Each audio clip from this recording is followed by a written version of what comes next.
যে পরিকল্পনার মধ্যে যে এইটি গার্ডিয়ান বলছে যে হাজার হাজার সমর্থককে সক্রিয় করার উদ্যোগ রয়েছে, এই বিষয়টি একটু ব্যাখ্যা করবেন কীরকমভাবে সমর্থকদের সক্রিয় করার উদ্যোগ? এটি তো গার্ডিয়ানের ভাষা, আচ্ছা। গার্ডিয়ান তার নিজস্ব দৃষ্টিভঙ্গি থেকে এটি লিখেছে। আরেকটি হচ্ছে যে আমাদের এই আওয়ামী লীগের কৌশলটি কি, আজকে দেখুন যে আওয়ামী লীগ যে কৌশলটি গ্রহণ করছে রাজনৈতিক দল হিসেবে, এটি কি দায়িত্বশীল, এটি কি গণতান্ত্রিক, এটি শান্তিপূর্ণ কিনা? আপনি যদি নিরপেক্ষভাবে বিচার বিশ্লেষণ করেন, আমাদের আপনি নির্বাচন নিয়ে আলোচনা করছিলেন, তুলনামূলক বিশ্লেষণ করছিলেন 2014 সালে নির্বাচনে যখন বিএনপি জামায়াত অংশগ্রহণ করার সুযোগ থাকা সত্ত্বেও যখন অংশগ্রহণ না করে, তখন কিন্তু গোটা বাংলাদেশকে বার্ন ইউনিটে পরিণত করা হয়েছিল। সহস্রাধিক মানুষ আক্ষরিক অর্থে মৃত্যুবরণ করেছিল, অসংখ্য মানুষ আহত হয়েছিল, এবং বাসে যারা মারা গিয়েছিল তারা কিন্তু কোন নির্দিষ্ট দলের কর্মী সমর্থক সেটি নয়, বাংলাদেশের মানুষ মারা গিয়েছিল। আজকে বিপরীতে দেখুন আওয়ামী লীগের উপর বেআইনি নিষেধাজ্ঞা দেওয়া হয়েছে, যেটি বিএনপির উপর সহ অন্যান্য রাজনৈতিক দলের উপর কখনো প্রয়োগ করা হয়নি। দমন পীড়ন নির্যাতন চালানো হচ্ছে, কারাগারের অভ্যন্তরে 120-এর অধিক শুধুমাত্র নিয়মিত সংসদ সদস্য তারা আছে, ক্যাঙ্গারু কোর্টের ট্রায়াল দেওয়া হচ্ছে। এই পরিস্থিতিতে আওয়ামী লীগ কিন্তু গণতান্ত্রিক রাজনৈতিক দল এবং গণমুখী রাজনৈতিক দল। বাংলাদেশের মানুষের জনমতের উপর ভিত্তি করে আওয়ামী লীগ রাজনৈতিক সমস্যার সমাধান করতে চায়, আওয়ামী লীগ গণ আন্দোলন গড়ে তুলতে চায় মানুষের সমর্থনের উপর ভর করে। যে কারণে কিন্তু আওয়ামী লীগের কৌশলটাকে আজকে দেখুন যে ইলেকশনকে, এই প্রহসনের ইলেকশনকে কেন্দ্র করে আওয়ামী লীগ বর্জন করার আহ্বান জানাচ্ছে, আওয়ামী লীগ বয়কট করার আহ্বান জানাচ্ছে, আওয়ামী লীগ মানুষের যে গণতান্ত্রিক অধিকার আছে সেটি প্রয়োগ করার আহ্বান জানাচ্ছে, এবং রাজনৈতিক পরিস্থিতি সাধারণ মানুষকে জিম্মি করার রাজনীতি আওয়ামী লীগ কিন্তু সেই পথ অনুসরণ করেন। এবং আজকে এত ধরনের ঘাত প্রতিঘাত জানাচ্ছেন সাদ্দাম হোসেন, যে বয়কট করার আহ্বান জানাচ্ছেন, আপনাদের তো স্লোগানই আছে নো ভোট নো ভোট।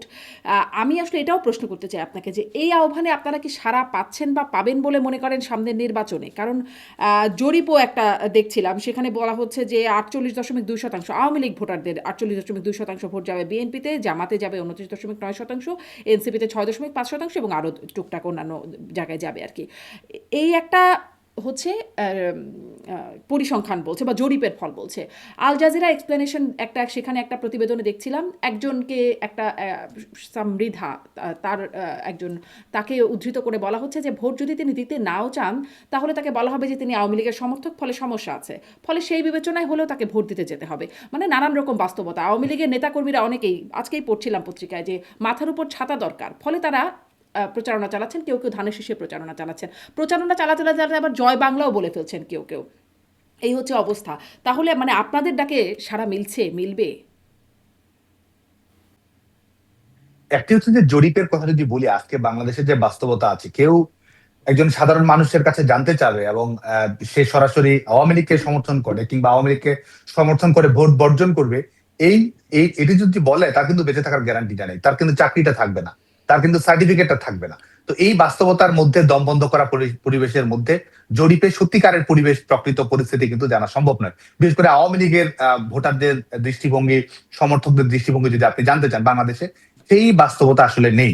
আরেকটি হচ্ছে যে আজকে ভোটের যে পরিবেশ যদি দেখেন, এটি হচ্ছে যে আজকে ভোটের যে এটি এক ধরনের পরিস্থিতিটা দাঁড়িয়েছে, এটা এক ধরনের ঘরোয়া টুর্নামেন্ট বিএনপি জামায়াত এবং এনসিপির মধ্যে। এটি বিএনপি জামায়াত এনসিপির একটা যৌথ কাউন্সিলের মতো। আজকে সাধারণ মানুষের এই নির্বাচন নিয়ে কতটুকু আগ্রহ রয়েছে সেই প্রশ্নটি কিন্তু আছে। আপনি গ্রামে গঞ্জে, শুধুমাত্র আমাদের নয়, আপনি যদি নিরপেক্ষ বিশ্লেষক, আমরা তাদের বক্তব্য যখন শুনি, অনেকেই বলে তারা কিন্তু গ্রামে গঞ্জে সাধারণ মানুষের মধ্যে ভোটের কোনো কিন্তু আগ্রহ দেখার কোনো ন্যূনতম আগ্রহ দেখতে পাচ্ছে না।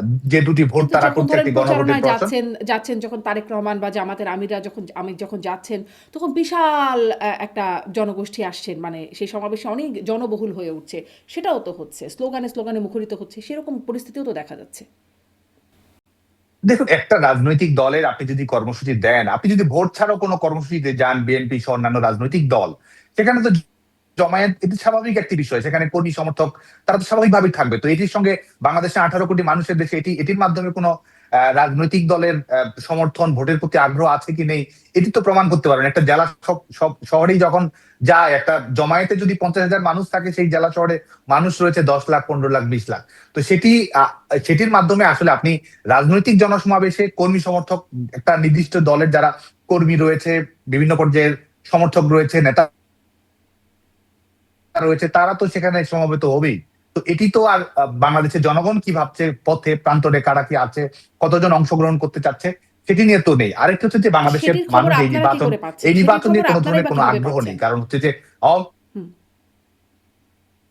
বলছিলাম যে হ্যাঁ, সেটি তো বাংলাদেশের রাজনৈতিক পরিস্থিতি নিরপেক্ষ বিশ্লেষকদের মন্তব্য।